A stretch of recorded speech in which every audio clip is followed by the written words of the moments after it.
Olá, sejam bem-vindos para mais um vídeo do canal da Novo Advocacia. Hoje o tema será sobre o BPC, popularmente conhecido também como LOAS. Para quem não me conhece, eu sou Thalita Moro, advogada previdenciária, especialista em questões do INSS. E antes de iniciarmos o tema, eu peço que, se ainda não for inscrito, que se inscreva no nosso canal e ative o sininho. Nós postamos conteúdo sobre temas ligados ao INSS toda semana. Agora vamos lá para o nosso assunto do vídeo. Muito se confunde em relação ao nome do benefício. Então, explicando, o BPC é o benefício de prestação continuada. Ele está previsto na LOAS, que é a Lei Orgânica da Assistência Social. Então, o LOAS é a lei que prevê o pagamento do BPC. Agora eu vou explicar quem tem direito ao recebimento desse benefício. O BPC, ele é devido aos idosos ou pessoas com deficiência, ainda que nunca tenham contribuído para a Previdência Social, para o INSS, né? Ou tenham parado de contribuir há muito tempo, ou ainda tenham poucas contribuições na carteira. É uma prestação mensal no valor de um salário mínimo, sem acesso ao 13º. O benefício em comento, ele é destinado aos idosos a partir dos 65 anos de idade, independente se homem ou mulher, ou aos portadores de deficiência, que comprovem não possuir meios de prover a própria manutenção, nem de ter provido pela sua família. Então, verifique-se que é um benefício para as pessoas em estado de vulnerabilidade e não uma complementação de renda para aquelas famílias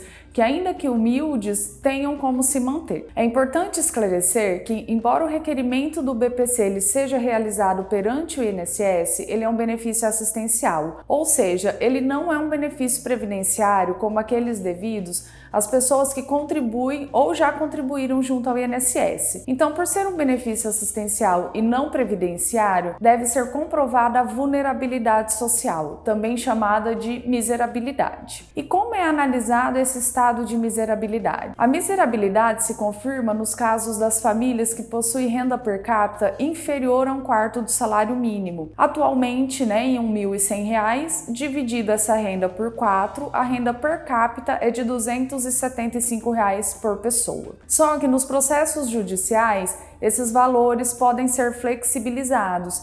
Então, é realizado um estudo socioeconômico do grupo familiar. É analisado o caso isoladamente, onde são avaliados vários fatores, como as condições da moradia, os gastos da família com despesas médicas, remédios, itens básicos à sobrevivência, como alimentação, higiene, energia, água, entre outros, para ser analisado então a concessão do benefício ou não. Em outras palavras, isso significa que pode ser realizada uma pesquisa detalhada da situação do grupo familiar, para ser enquadrada nesse estado de miserabilidade, ainda que a renda per capita seja superior àquele 1/4 do salário mínimo. Agora, vamos nos atentar aos requisitos específicos. No caso dos idosos, deve ser cumprido o requisito etário, de 65 anos de idade, e comprovada a miserabilidade. E no BPC, para o portador de deficiência, não existe exigência de uma idade mínima, sendo garantido inclusive para crianças. Mas o requerente deverá passar pela assistência social para a caracterização da miserabilidade e também por uma perícia médica para a constatação da deficiência. A perícia ela é dispensada no caso do BPC aos idosos. A deficiência deverá ser comprovada através da perícia.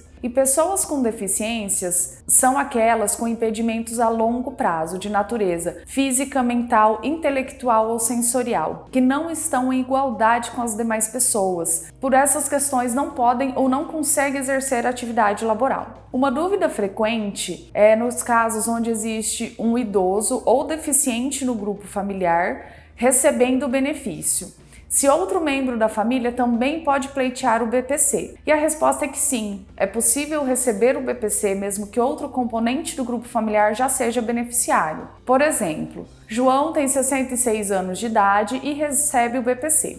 Maria, sua esposa, vem e completa os 65 anos e também tem interesse em requerer o benefício.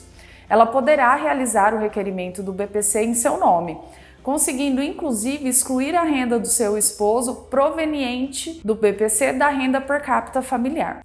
E nos casos onde um integrante do grupo familiar é aposentado, existe a possibilidade de recebimento do BPC? E sim, também é possível receber o BPC mesmo que algum componente do grupo familiar já seja aposentado ou receba outro benefício do INSS. Só que nesse caso tem uma ressalva. Para que a aposentadoria do familiar não entre para o cálculo do BPC, o valor do benefício também precisa ser de um salário mínimo. Caso contrário, se o valor ultrapassar o salário mínimo, será incluído na renda per capita do grupo familiar. E quais os documentos necessários para poder iniciar o pedido de BPC? Tanto nos casos dos idosos quanto nos portadores de deficiência, são necessários os documentos pessoais do requerente e de todos do grupo familiar, incluindo as carteiras de trabalho de cada integrante do lar, bem como comprovar as despesas necessárias, como as já citadas, como com médicos, medicamentos, energia, água, aluguel, mercado, entre outras despesas indispensáveis para a sobrevivência. E para os portadores de deficiência também é necessário a apresentação da documentação médica, como laudos, receitas, exames, prontuários, documentos que comprovam a deficiência, sendo importantíssimo para o bom andamento da perícia médica.